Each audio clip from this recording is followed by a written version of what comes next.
let me start off by giving you the outline. Shelley, if you, or Haley, if you go to the next slide. So I'm going to do a very quick introduction, a little bit of background, and then I'm going to talk about some of the key things that I discuss in the book, and what I learned or what we can learn, emphasizing all the time. I use the words exploration and words like that in the book a lot, because I think that we're not getting concrete answers necessarily all the time. We're talking about approaches and explorations as much as we are solutions and fixes, and it's in that spirit that the book is written. And then I wanted to sort of bring it up to date by talking about some of the connections I see, and that probably we're all seeing, between earthcare, the climate crisis, and the climate and the ecological crisis, and the current epidemic, and what that both challenges us with, and what it reveals about the similarities and the predicament that we're in, and ways in which it also breaks open some real possibilities. A very important moment, I think. And then I want to leave plenty of time. I'm just going to check with Shelley that I think I suggested we have about 30 minutes of questions, reflections, and discussion at the end. And since I'm going to be not seeing the chat very well, somebody can point me out if there's a clarifying question that somebody wants to ask during the talking bit, and if it's substantive, then maybe we can do that at the end. Do that in the half hour I hope that we have for discussion, because this is a dialogue, not just me talking head, you know. So having said that, you could turn off the slide for a minute. So a little bit of background. It does feel rather weird to be talking in this way, but I grew up thinking that there should be no separation between being a person interested in biology and science and a person who was in love with poetry, music, art, and so on. And I think that the central theme that has gone through my work and gone through my life is that of making connections and seeing the interactions and the way things fit together. It goes all the way out to the realm of our politics, economics, and science and technology, and the way we run our societies, and it goes all the way back down to the roots, the spiritual roots, which I have said in the book that are the ecological crisis is a spiritual and moral crisis at its roots. And so that forms the heart of the book as well. When I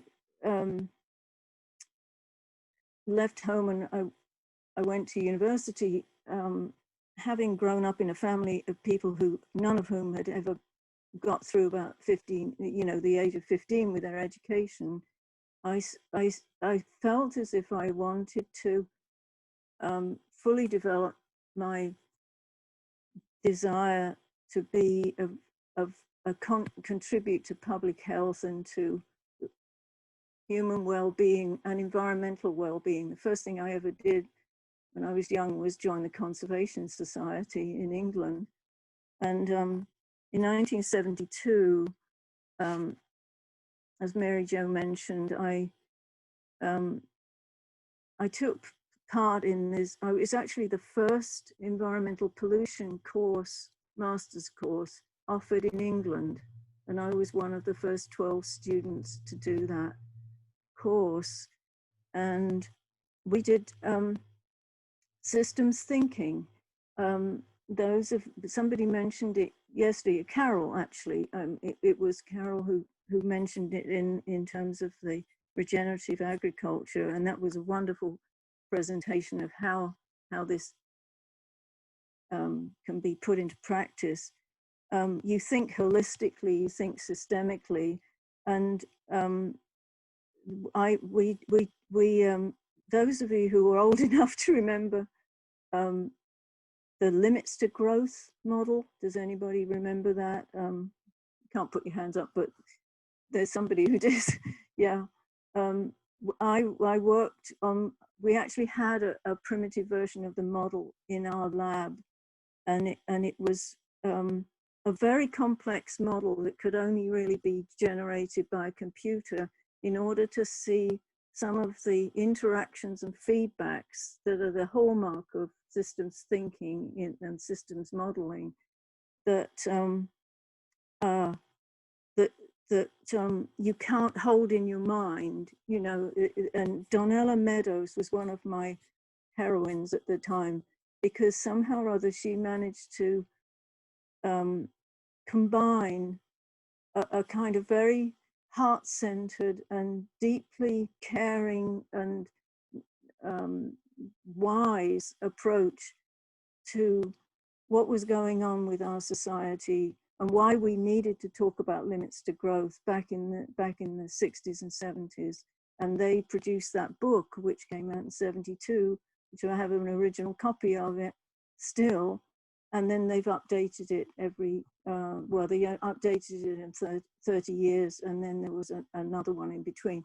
And the only reason I mention it is because at the time, I actually thought, a number of us thought that the real public health hazard was going to be nuclear war rather than climate catastrophe.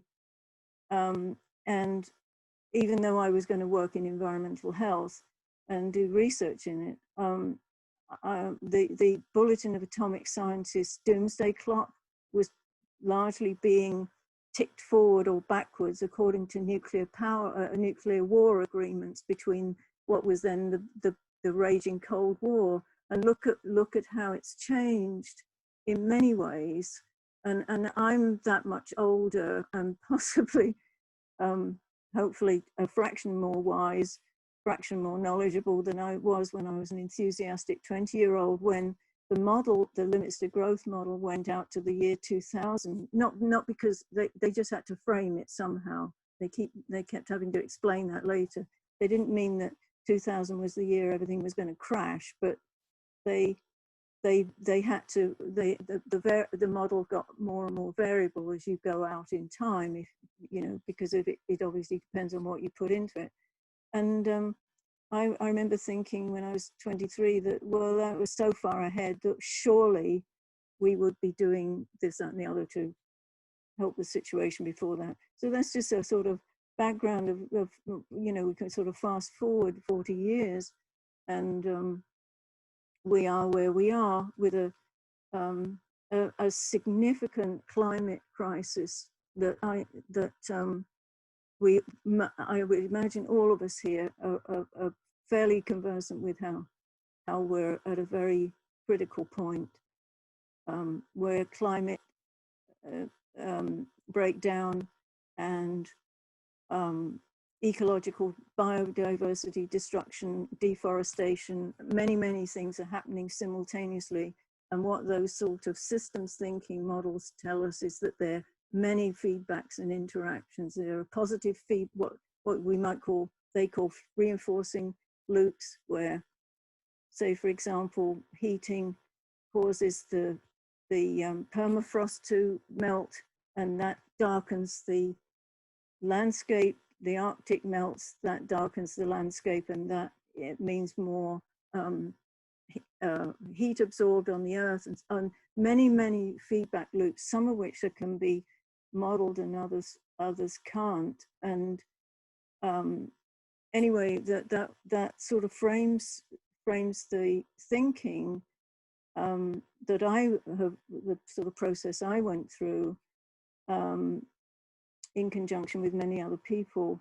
And I'm trying to also integrate my Quaker leanings with my activist leanings, with my scientific leanings, and just being a plain old human being here at this moment.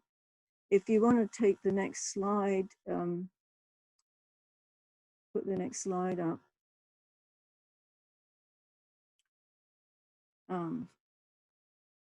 Yeah, the next.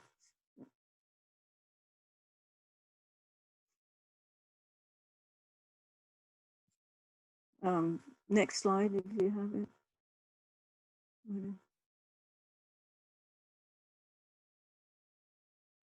Sorry, let me figure this out.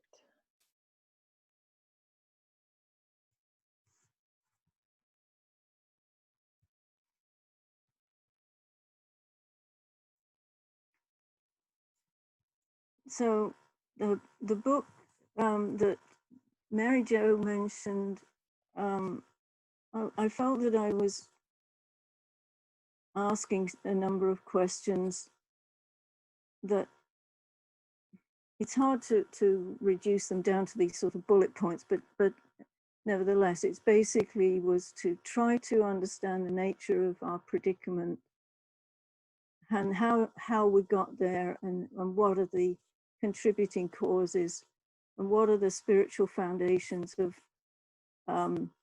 a sustainable, just and peaceable life, and how do we translate those foundations into practical action, and then what are we as friends called to do in addition.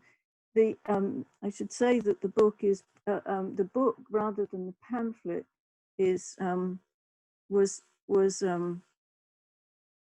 written for in a way that I tried to weave a tapestry, if you like, or connect up not only our Quaker perspective, which is one central chapter in the book, but also to broaden it out to a more general readership, so that I can bring in other faith traditions, other perspectives, science, technology, economics, and people who've been thinking about this in all of those fields. If you go to the next slide. So if you imagine that the book is actually a kind of U shape, and the tree just represents the you know, from the leaves and the fruit and so on, back down through the trunk and to the roots, and then actually it's connected back up again. You know, if I had another diagram, it would be leaves and fruits coming down and connecting to the soil, connecting to the roots. So the whole thing is really going in a circle, in fact. But here, there's a couple of chapters at the beginning that are basically talking about the predicament that we're facing, and most of us are probably very familiar with that. I'm kind of using terms that we would use in epidemiology here, symptoms, contributing causes, and underlying causes, and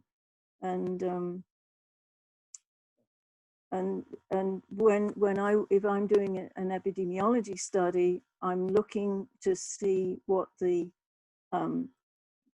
disease is, and then I'm trying to work my way back through contributing risk factors or contributing causes to something that might be an underlying cause. And I'd have to say here that there's not one single root cause in most cases, but there are often several interacting ones, but there are some foundational things.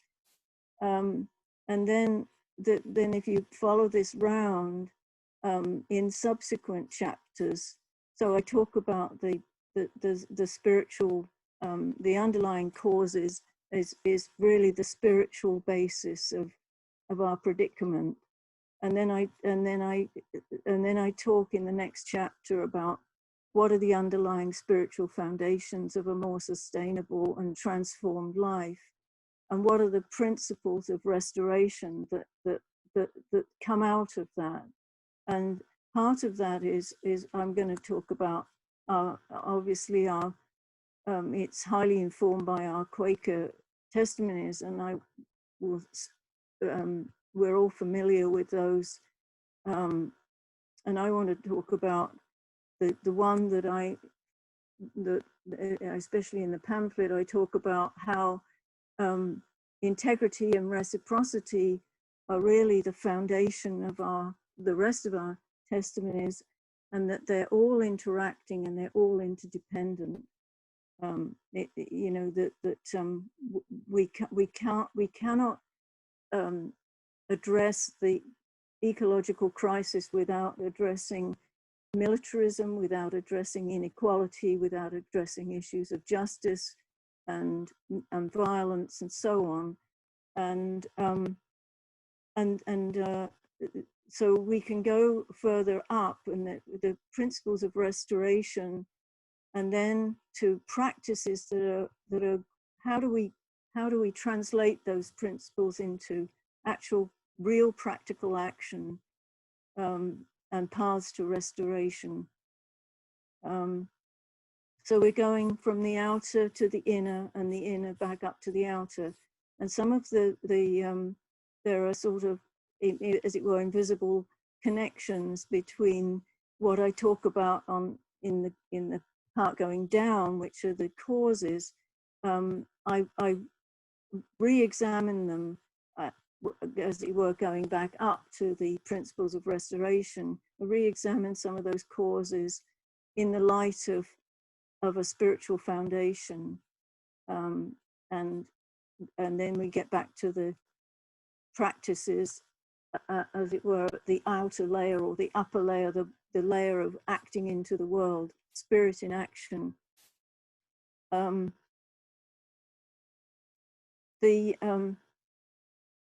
I think many of us here are familiar with the contributing causes and the symptoms. And I just want to emphasize here that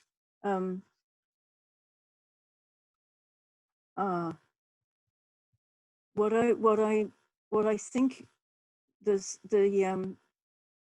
we could describe as business as usual thinking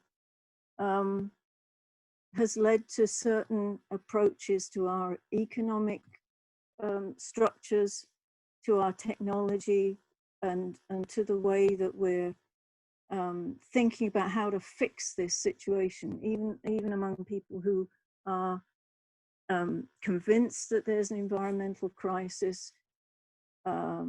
We're often trying to fix it in exactly the same way as got us into this mess in the first place, if you like. And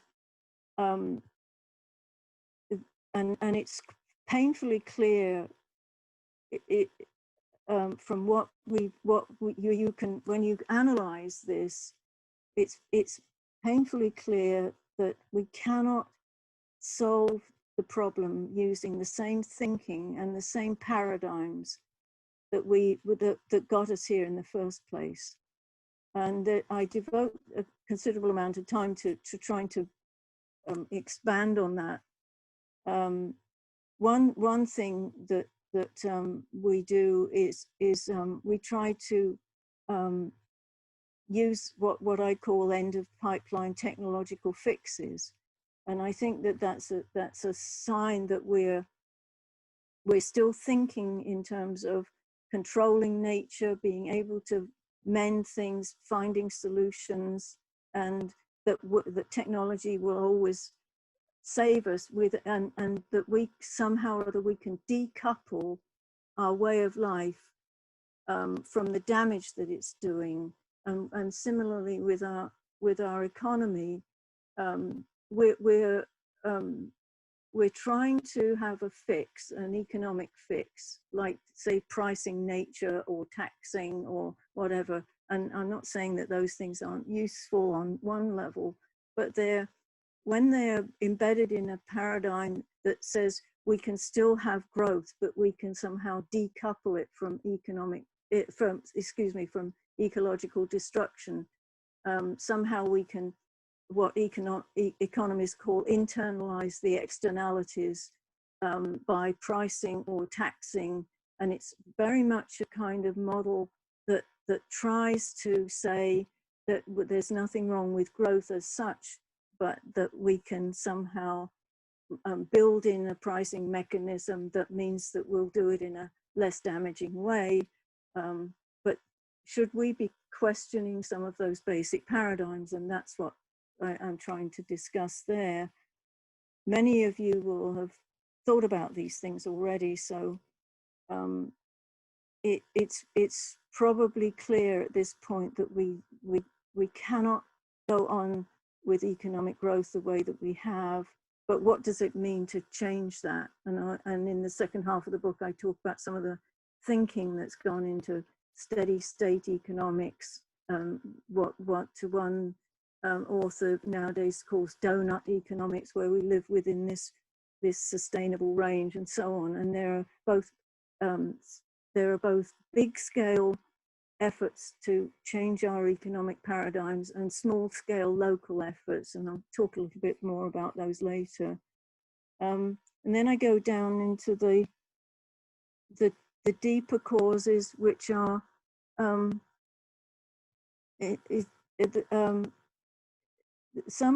of the paradigms that somebody mentioned yesterday, that we have many of these things are kind of invisible to us. We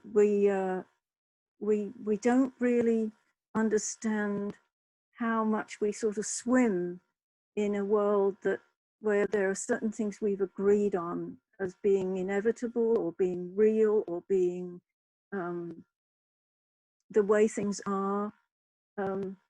And so I look at several aspects there, which are both our religious paradigms have been part of the problem. Some of you are very familiar with a debate that's been going on for a long time about interpreting certain aspects of Christian theology.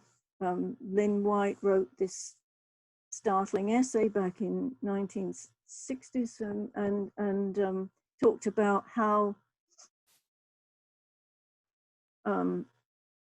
we've assumed a kind of anthropocentrism because of Genesis and so on, and we have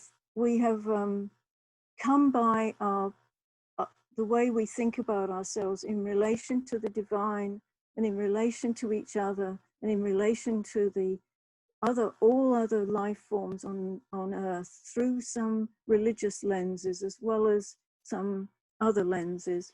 And one of the other lenses is our scientific paradigms in the West. And a number of people have written critiques of this, where we've been thinking in terms of mechanisms, breaking things down. Reductionism is another word that people have used. And there was a time in Western science where that was a dominant kind of way of thinking, mechanistic thinking.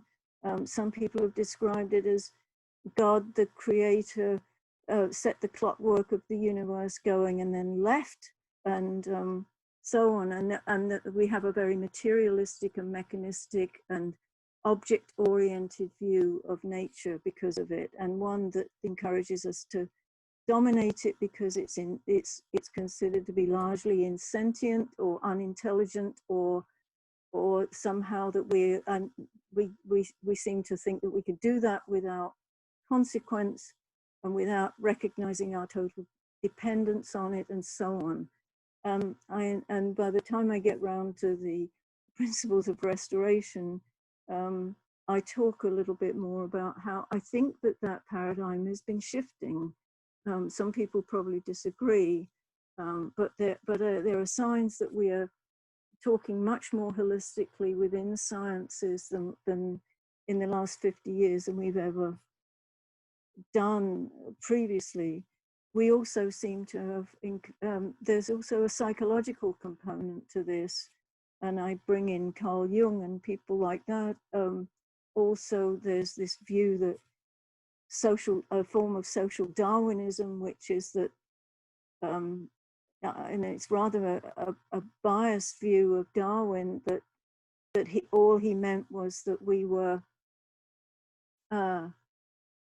we're made to be competitive, we're made to be dominant and have hierarchies, and that you know, it's the nature's red in tooth and claw idea, and that we as human beings are in the same kind of battle. It's win lose, up down, and either or kind of thinking, and all of these things are kind of very subtle, because if you grow up in a certain culture, then it's hard to see that there are other ways of looking at things. And of course now we have come to the place where we're beginning to, I would say over the last 50 years, we've begun to realize what we as friends, and especially those of us who I'm talking to in, you know, with earthcare concerns and peace concerns and justice concerns, that we actually live in a very different way. That the reality of our lives is of a interdependent, interconnected whole. We use that term a lot because we're trying to grasp that we are dependent on nature, that we are the way to harmony and the way to true sustainability, not the kind of let's sustain the old model, which somebody raised yesterday was the reason they didn't like the word, is a way to understand what harmony and what balance and what being interdependent and whole really means. And that's where it comes down to the where I think that the Quaker testimonies, to me, speak so profoundly about our true condition. And I, one of the things I try to explain, or maybe it's not explain, is to explore, is that when I've spent the last 20 or 30 years writing about this, thinking about it, dwelling on it, meditating on it with friends and so on. And it seems to me that our testimonies align with some of the great wisdom traditions, not only our own wisdom traditions, whichever they may be, and perhaps predominantly a Christian one, but also Eastern faiths, Hinduism, Buddhism, and so forth. You know, in the end, when we reach down far enough into the roots of our understanding, and what some writers call self-realization, which is the self with a capital S, we begin to realize that there are you know, that there are similarities between Eastern and Western wisdom traditions, and that we can integrate them as well.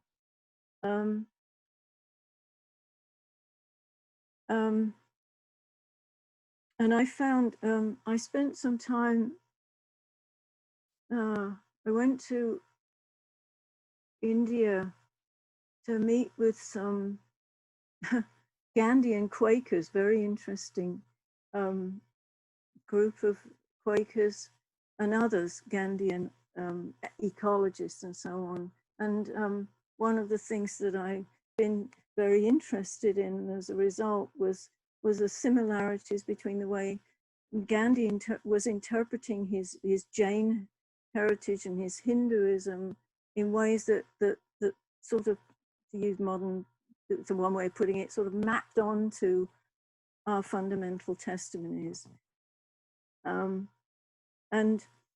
If you can go to the next slides. So if we say that the root of our crisis, in one sense, it really comes down to a sense of separation, or some people would refer to it philosophically as dualism, and that's as you can see, it leads to our anthropocentrism, or nature is an object separate from us. It leads to our way of thinking in terms of hierarchies, competitions, either or, win, lose, and so on, and basically it's a form of violence. So, and what does our testimony of integrity suggest instead? If you go to the next slide, thank you. Well, we are familiar with this. Most of us are steeped in this, and I talk about it in the pamphlet because I see that in a way that there's an equivalent between the truth or reality of our ultimate unity, reason that we used to call it Friends Committee on Unity with Nature, and that is a form of love, and that is an expression of life, meaning life beyond the birth and death and changes, and it's equal to whatever we call God, the divine, and the sacred. And that integrity is also intimately connected to reciprocity, and in which everything is interdependent, interconnected and whole, and it's mutually enhancing. And one of the things that Thomas Berry talks about when he talks about the Ecozoic era is that the vision of an Ecozoic age or an Ecozoic era is that it's a mutually enhancing human-earth relationship. Now, of course, that opens up then the question of what does that actually look like? And those of you, many of us have read Dream of the Earth or The Great Work, in which he goes into describing how that could possibly come about. And it's part of the deep ecology position that I'll talk about in a minute. And it's also, reciprocity imposes limits. I mean, there's a balance, and there's also, the old yin and yang symbol sort of helps us think about that. That things can't go on and on. There isn't linear growth forever. There are natural limits, especially on Earth systems, and things have to be maintained within those limits. And what's most important, I think, is that its nature is what I and many other people call radical nonviolent love. And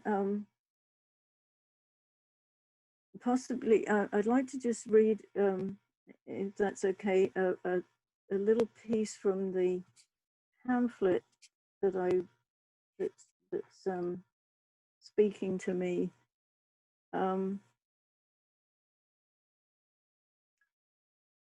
Where I say, if separation and distancing are at the heart of our ecological and thus human predicament, then the restoration of integrity in its deeper meanings of wholeness, the unity and sacredness of life, and the oneness of all that is, lies at the heart of its healing.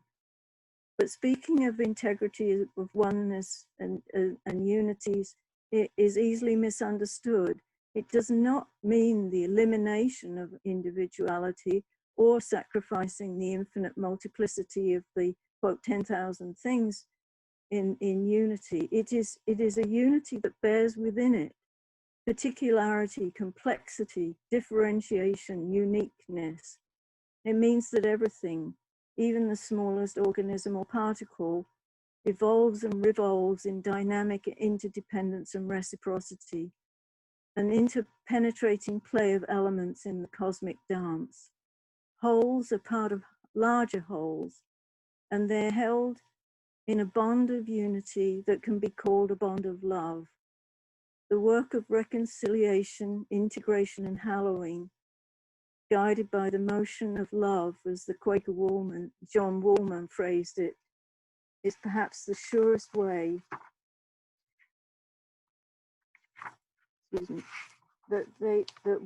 is perhaps the surest way we can ultimately restore the wholeness of Earth, peaceful relationships in the human world, and a livable world for our Earth community of fellow beings.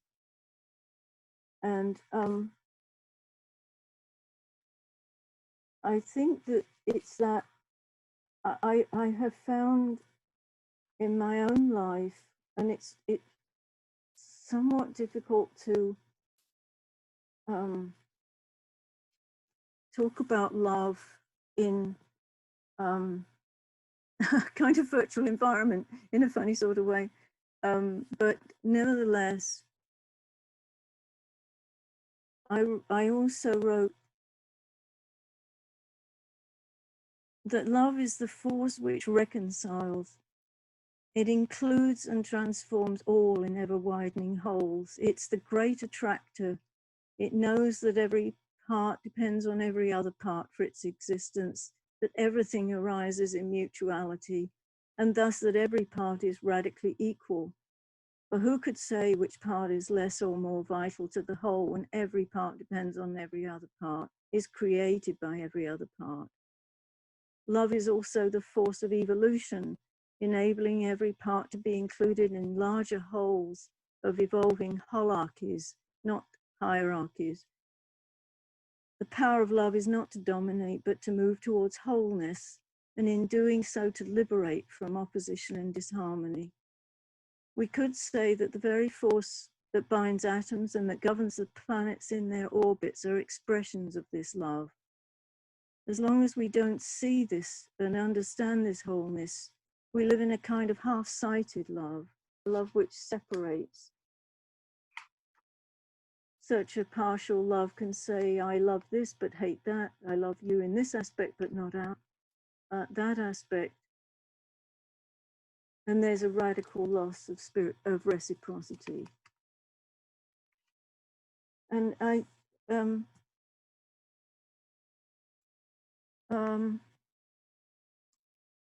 feel that when friends gather in worship, and when I gather in worship, and sometimes that's in a field or a forest, or by a stream with little tadpoles in it, or wherever you are all situated right now as we think about ourselves in different places. I think it's that soul's heart response that both produces the kind of right now, because of the climate crisis, it produces a kind of aching love that has all of it in it. It has joy and sorrow and grief and sometimes anger, sometimes despair, and the movement that I'm trying to learn in my own life is of not transcending that in the sense of, oh, I need to be enlightened and I need to be somehow above this or beyond this, or have such a detached view, or a form of serenity that it's not about separating ourselves from this grief-stricken and suffering world, but also a world of huge and precious beauty and love. It's about including it and transforming it. And one of the things that I think is important is the restoration of the feminine aspect, I would say. I think that one of the things that a number of writers in the eco-feminist tradition have written about how there are some similarities, or for some people many similarities, between what they call and what we can call the rape of the earth and the rape of the women, or the rape or the loss of the feminine. And what Jung also said was that the feminine aspect in our lives has been driven insane. It's been driven out, in effect. And and amongst the many things that we need to restore is the balance between the masculine and the feminine. This doesn't necessarily apply to men and women. It means that aspect in all of us, men and women, that has those spheres, those aspects, and one of them has been left out of the picture for a very long time in patriarchal societies. And I think that's one of the areas in which both Thomas Berry and other writers have said that that needs to be restored, to be brought back in a new way. And it will transform both the female and the male aspects simultaneously. And one of the things that I try to talk about is that the act of transformation is a creative act. If you'd like to go to the next slide. So if we understand the meaning of integrity and reciprocity, it's creative, but it includes everything, whether we're talking about hierarchies in evolution, or we're talking about what some of us call creative synthesis, which is that out of apparent things that are apparently in opposition, we can come to a place of a new place which embraces the opposition, and it creates something new. And actually, I was thinking that you know, many of us might have had an experience of this in meeting for worship or for business, or and other places where friends are in a place where we may have differences, and that we settle in and we go into worship. We have expectant waiting. We have our hearts open, our minds open, and sometimes in a rather strange way, a third solution comes out of what seems to have been two opposing and rather mutually incompatible propositions or ideas or opinions or something. And I've seen it happen numerous times when it's been sort of embraced in love. And oddly enough, I see it in science as well. There's this rather flat term called emergent properties. You see it in evolution all the time. You see new things being created out of things that are quite different. And there are sort of greater wholes and greater wholes, which are including the previous, as it were, layers. So I think all of those things are ways of understanding the fundamental movement, if you like. And that movement is a motion of love, as Woolman said.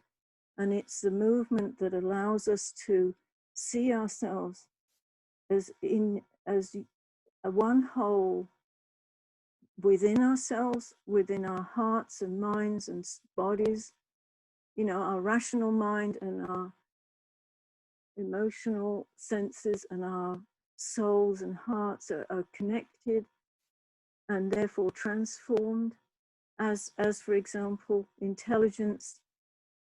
When I was thinking of what my definition of wisdom is, it would be intelligence informed by love. And in a way, it's greater than both of those, but it's like a transformation and an inclusion of both of those. And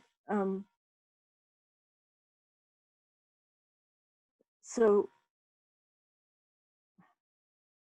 the challenge is then to learn and grow in our understanding of that, and then to be able to translate it into spirit in action in the world, as friends are called to do. And I think that our Quaker faith and practice offers such a model for this. For me, we have our active roles in the world, and we come back to the roots of our worship in worship sharing and in meeting for worship and in our own meditations and so on. And that's where the integrity comes from, to me. It's a place of growing wholeness, of growing, but it's evolutionary, it's moving, it's dynamic, it's not sort of a static thing. So it's creative and transformative at the same time as it creates a sense of balance and inward alignment and sufficiency. And I think that our testimonies, to me, they come out of integrity as the sort of the big root, the big trunk, and we can see how they manifest themselves in nonviolence, in equality, in simplicity, and in our way of trying to build a restored earth. And all of those things are branches that feed back to the roots, and the roots feed the branches, and the branches interconnect. And that forms, for me, possibly for many of us, the necessary ground to move forward into the world without being, how can I put it, without necessarily being concerned with whether it's successful or whether we achieve something quickly or slowly, but we're faithful to those roots. But somebody once asked me whether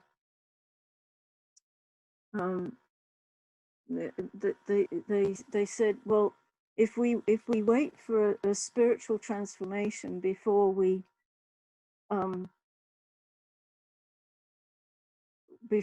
can act in the world, then we're going to wait forever, because there's, I mean, you look at the world out there and you see how,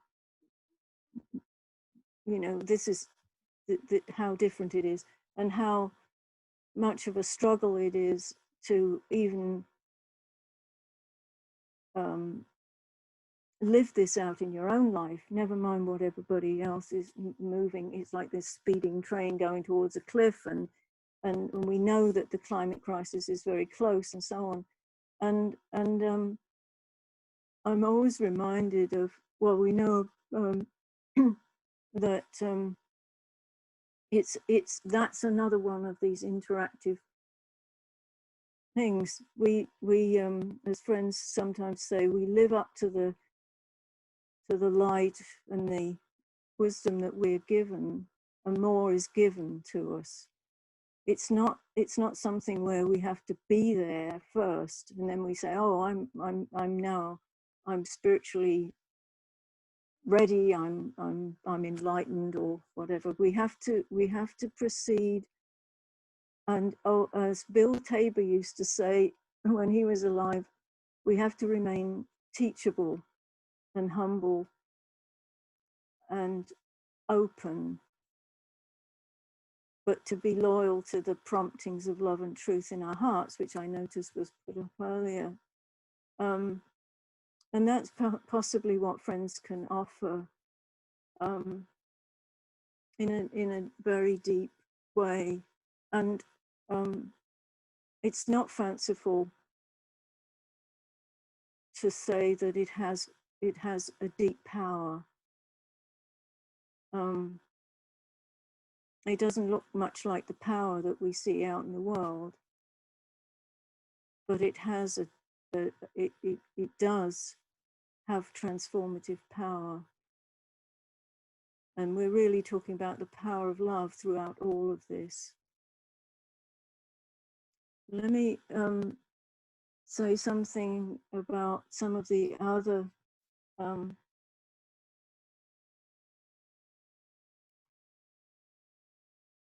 views that have been put forward.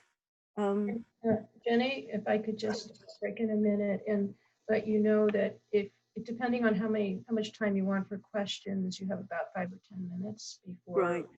Okay. The resident slide. Yeah. Yeah. I'm good. Thank you. So many of you probably know Arne Naess and Thomas Berry and others, and the deep ecology position is one that we can resonate with as friends. The richness and diversity of all life has intrinsic value and sacredness, and all life forms have the fundamental right to live and blossom, irrespective of their instrumental value or their use to humans. And we have no inherent right to reduce that richness and diversity of life except to satisfy vital needs. And Arne Naess, when they wrote the Deep Ecology platform back in the 60s, of course, people would say, well, what are satisfying and vital needs? That's the rub. How do we determine that? And of course, that's where we struggle with what are needs and what are wants and what are fundamental things that we need, and how do we do what E.F. Schumacher suggested, which is that since consumption is a means to a sustainable life, then we should be minimizing our consumption to maximize our spiritual well-being. I had the fortune to meet Schumacher in the 1970s before he died prematurely in 77. And that's where I learned a lot about how spiritually grounded a hard-nosed economist can be. You know, small is beautiful and so on. If you go to the next slide, we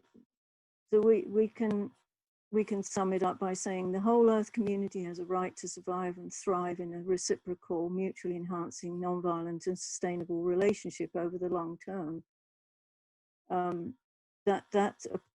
that brings in economy and peacemaking and so on. So if we go to the next slide.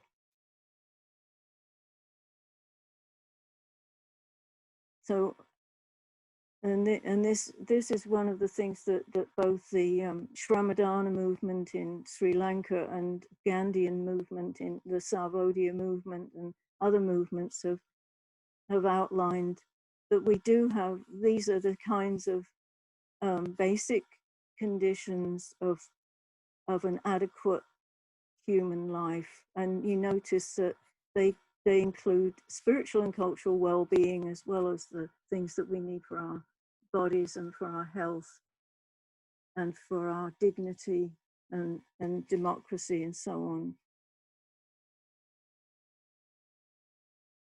If we go into the next slide.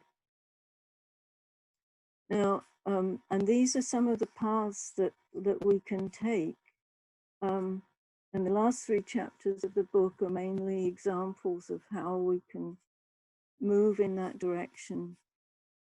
And Carol yesterday gave a wonderful presentation about agroecology, or I would call it agroecology here, regenerative agriculture, permaculture, biodynamic farming, and so on. Schumacher was one of the people I learned a lot about appropriate technologies from, that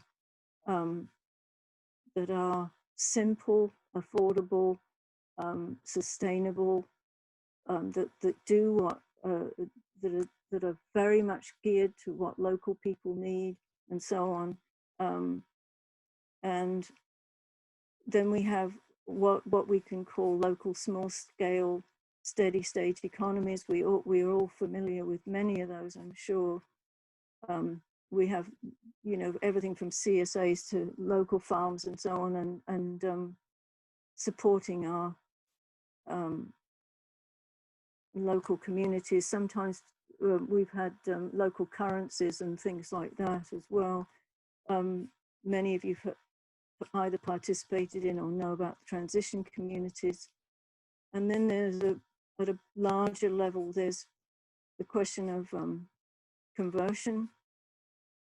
I've been involved in thinking about that from when, back in the 70s, people were trying to bring that forward to decrease the amount that we spend on the military, to convert or divert it to socially useful production. And now we can see that we need to be doing that with fossil fuels, and stopping things at the production end of an extraction end of the causes of the climate breakdown.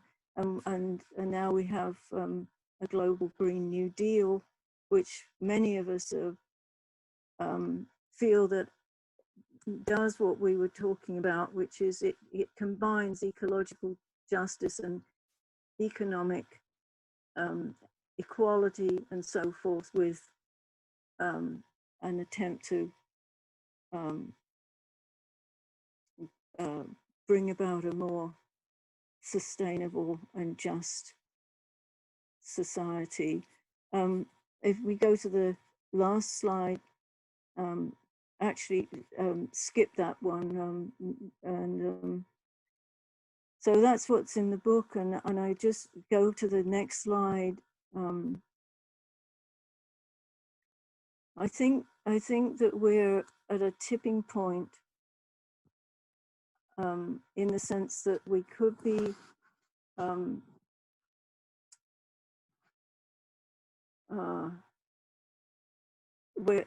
where a tipping point means really that we're at the point of no return, where ecological destruction goes so far and climate breakdown goes so far that we're in runaway, and that we have exponential problems, feedback loops that are beyond our control, and so on. And from a scientific point of view, it's very hard to ignore some of the science that suggests that we really are very, very close to that point, if not, in some people's view, already past it. But this epidemic teaches us a lot, because and I want this to be the opening to the discussion here rather than me just talking, because it reveals many things. it reveals all of the places in our society that aren't working very well, and that's putting it mildly. At the moment, we see the lack of preparation, the lack of prevention. With the people who've been epidemiologists amongst us have been warning that we can, with the globalization and with the climate is moving diseases in a way that we sometimes understand, like vector-borne diseases are moving from more tropical regions to other regions and so on. We know that we've been heading for a pandemic for some time, but we haven't been preparing well for it. Our priorities are, you know, still very much on the pumping up the idea of growth, and we know that on the short term, well, as we're seeing with this epidemic, that when you suddenly put the brakes on, and as it were, we've suddenly sort of pressed pause in a funny kind of way. We're sort of holding everything still at the moment in a certain sense. It causes a lot of economic hardship. It causes, it reveals a great deal of inequality in the impacts, same as the way that the climate crisis does. We've got huge disparities in impact, both within this country and across the world, when it comes to the ecological damage and the climate impacts. Many of us are very familiar with that. And this epidemic's revealing some of those same disparities. But it also offers a breathing space, perhaps. And I'm not sure whether we can really, as some people say, leverage what's happening into a transformative moment. But it is a possibility.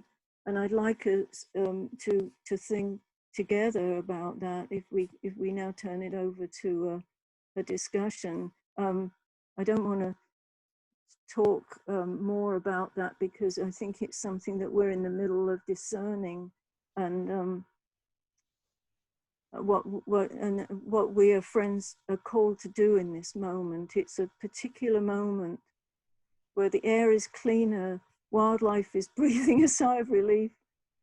And by the way, people know what an epidemiologist is, which is, oh, I'm not biased. I'm just saying that I think that's one of the nicer outcomes of it, that we're not skin doctors or something. So anyway, I'll turn it over to, turn the slides off, and sorry, I'm not in a, my view isn't all that brilliant here, but open it up for people to comment. And Jenny, thank you so much.